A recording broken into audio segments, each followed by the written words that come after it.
Elfes, farfadets ou encore fées, ces personnages que l'on nomme êtres de la nature ou encore esprits de la nature sont présents sur beaucoup de toiles de l'artiste Grattalou. Sur ce tableau, c'est l'esprit de l'air qui est dévoilé. Et l'esprit de l'air, eh bien, c'est ce personnage qui est recouvert de feuilles d'or 22 carats, qui part finalement et qui est libre, qui sort de cette matière qu'on voit sur la partie droite en bas de la toile pour s'envoler vers l'air, quoi. Et finalement, c'est le symbole en fait de la liberté profonde de l'être humain qui choisit finalement son destin.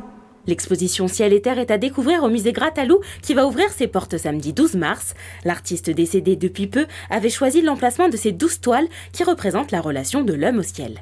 Finalement, ça nous ramène à notre humilité d'être humain. Et finalement, c'était sa recherche, en fait, métaphysique principalement. Et finalement, ça colle parfaitement au sens profond de son travail. Cet autre tableau fait partie de la série Promesses d'Éden sur la thématique des fleurs et du yin et du yang. Et vous voyez sur cette toile, ce qui est intéressant de voir à quel point d'ailleurs Grattalou était quelqu'un qui travaillait avec toutes les techniques possibles et inimaginables. Il travaillait beaucoup avec le sable. Vous voyez sur la partie droite, toute la partie noire, qui est comme de la sculpture, c'est fait avec du sable et de la colle. D'ailleurs, on retrouve beaucoup l'utilisation du sable collé, comme de la sculpture dans ces toiles.